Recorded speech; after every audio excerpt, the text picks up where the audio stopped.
Yo, this is Oscar from Tertiary Strategy Gaming, and I had the opportunity to play Halo Wars 2, the beta, last week. It finished, last Sunday.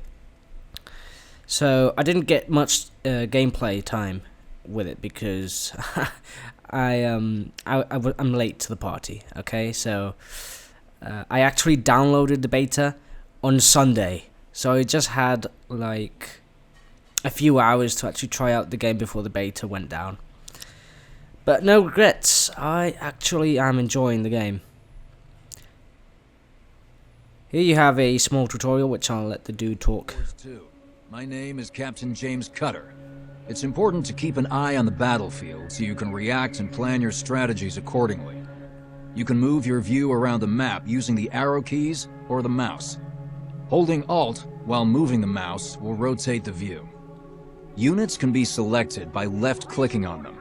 Hold left-click and drag to draw a selection box over a group of units. Alternatively, pressing Q will select all units on screen. Once units are selected, right-click is used to issue orders. Good luck, soldier, and I'll see you on the battlefield.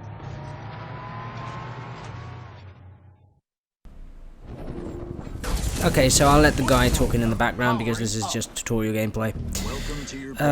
So, the first thing that you will notice when you play Halo Wars 2 is that it's mainly a console game that has been ported to the PC, because many PC staple RTS controls are out of the game.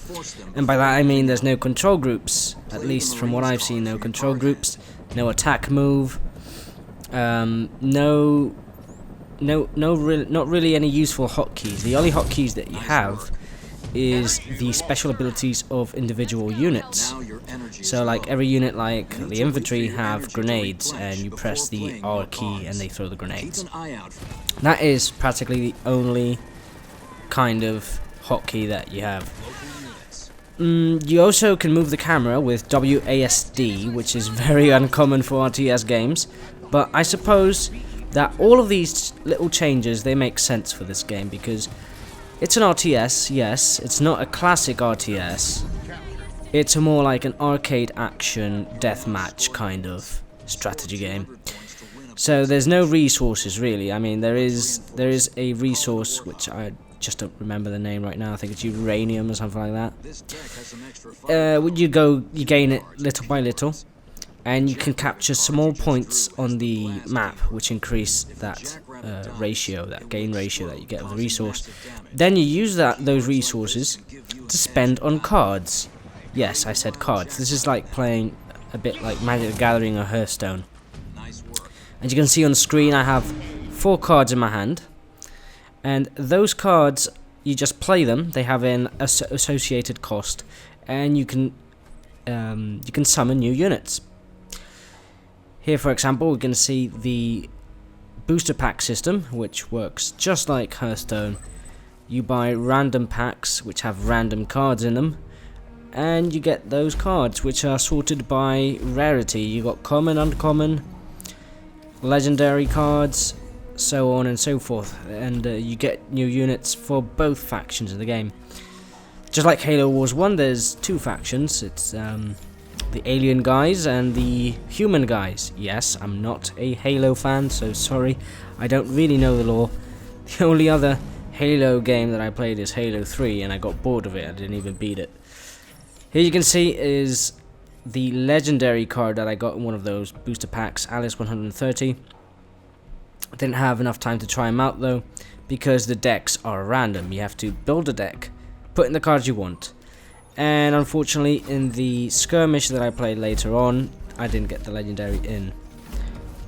But yes, that's how the system works. You open packs, get cards, those cards you put them in a deck, and that's what you use to summon units in the game. So this is a 2v2 that I played later on via matchmaking, and I really had fun. I mean, it's not like StarCraft, where StarCraft is heavily skill and reflex dependent. and many people just don't enjoy the stress that StarCraft brings. This game is it's just less demanding, both on your brain and on your motor reflexes. So all you have to do is just summon the units from your deck, from your hand, and you go capturing points on the map. It works a little bit like Company of Heroes 2, where you get those control points and you go adding points to the total, and whoever reaches 200 points wins the match. So you have to control and defend those points to win. Here you can see a small little skirmish that I had with the red player here.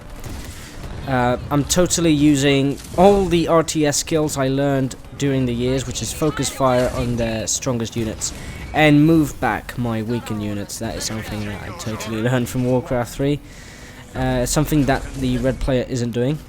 So obviously I have a smaller, crappier force than him, and I'm gonna win. I'm just gonna win this little skirmish just because I retreat my units and to heal them up back to strength.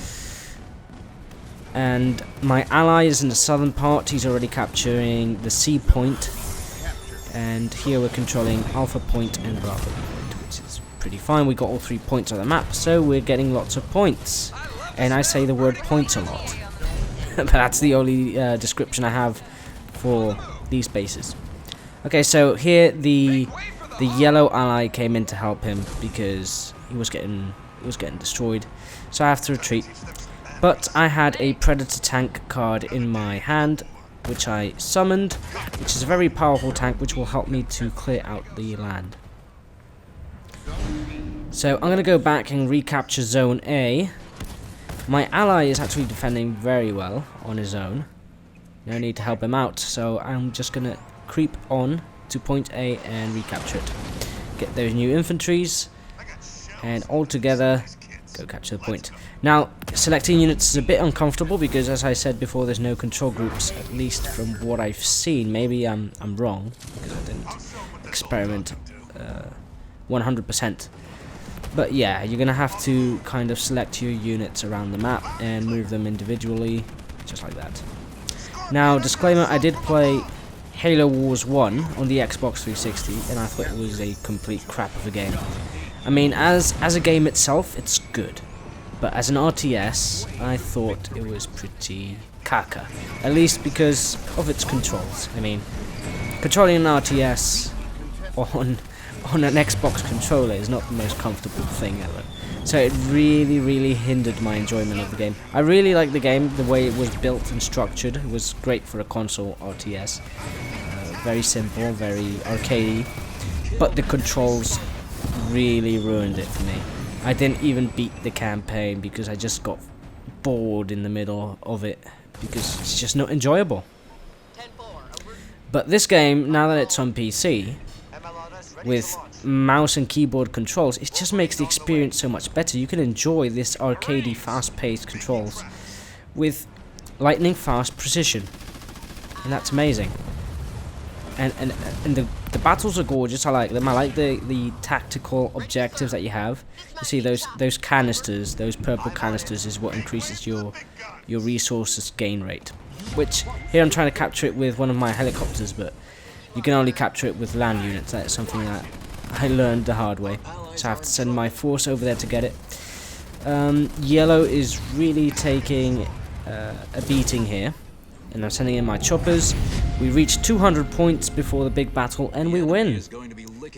So my first impressions of the game is it's really fun. Don't go in expecting a traditional RTS because it's very simplified. There's no base building, there's no resource gathering. It's just straight on point capturing fun. This is Tercio, and I'll see you later.